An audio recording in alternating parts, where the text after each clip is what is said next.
de fala dela. Lugar de fala dela. Lugar de fala dela. Lugar de fala dela. Lugar de fala dela.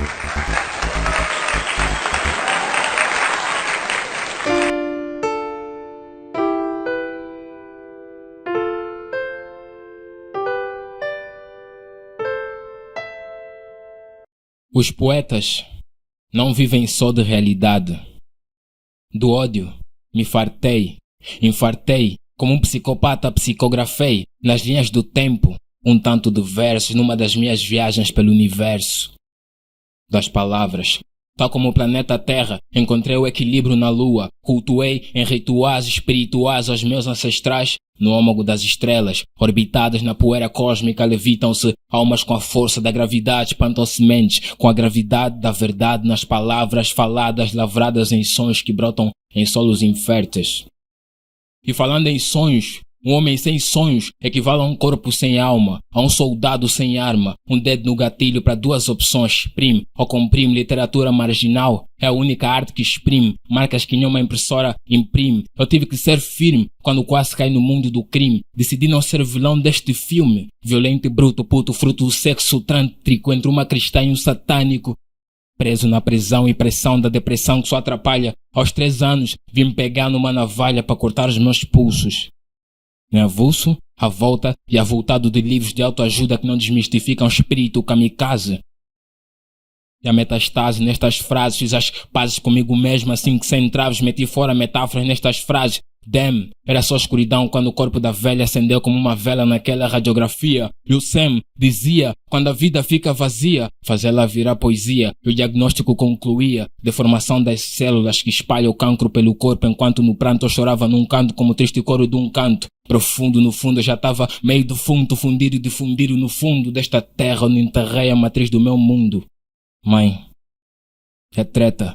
Surtas, é foda, truta, as sequelas deste efeito estufa, onde por mais que a vítima grita e luta, o pedófilo estupra, escuta, custa acreditar nos danos, nós damos a mão na sua plenitude. Não, são partículas que se desintegram deste material ativo, radioativo, chamado coração emotivo. São só flores para os mortos-vivos. Da vida, levamos socos, nos defendemos com a veca. Que haja esperança e paciência para a vida de espuma seca. Fome, miséria, piléria, brincadeira séria dentro do meu radar, no entanto, decidi poetizar como MV Bill, clima apocalíptico como a cidade fantasma de Pripyat. Chernobyl. Tu não sabes o que é ser abandonado pelos céus, esquecido por Deus, dos heróis. Caíram as máscaras e as capas, falsos profetas na desfeita do crime dos papas, fiéis reféns da fé e de um cano para eles apontado chamado Vaticano. Tempos profanos, cultos insanos, o lado oculto às camas enquanto a irmã confessava-se, o padre masturbava-se do outro lado da capela. O que dizia ela, sejam todos bem-vindos à favela, cidade de Deus, ironia, minto, cidade do diabo, não é mito, onde o pai semeou a semente, germinou, assumindo o tráfico de drogas e prostituição, aos olhos de uma criança que viu, só não aderiu por um fio, plano faliu, sistema político doentio.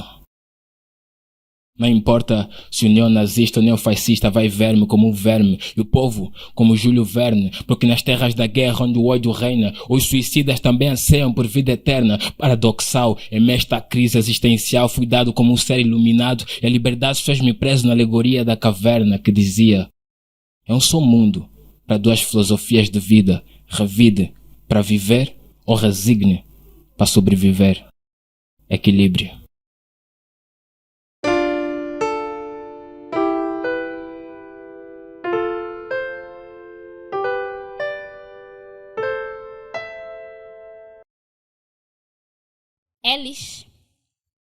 Eles nunca sabem chupar.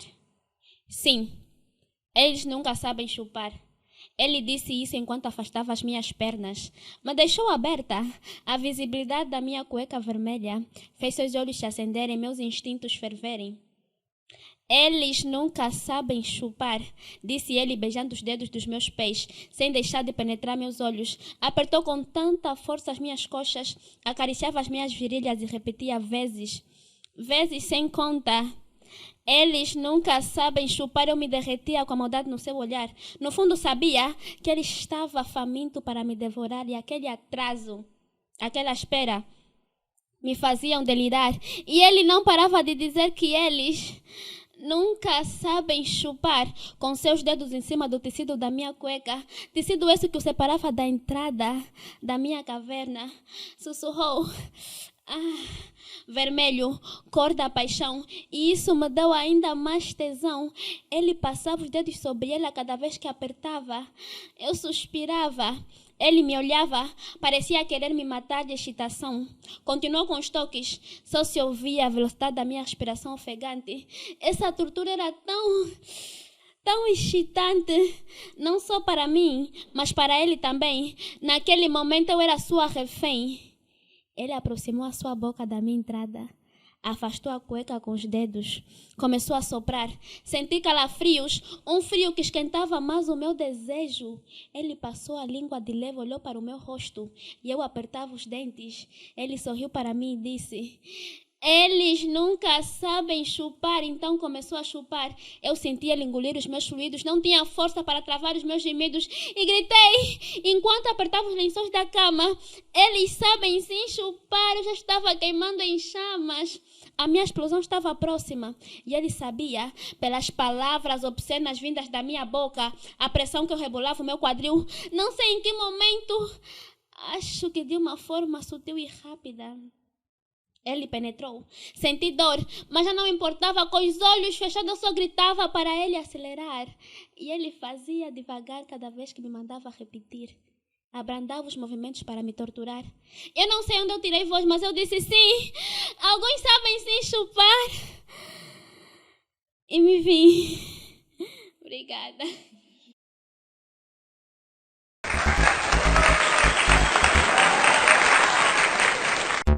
De fala dela. Lugar de fala dela. Lugar de fala dela. Lugar de fala dela. Lugar de fala dela.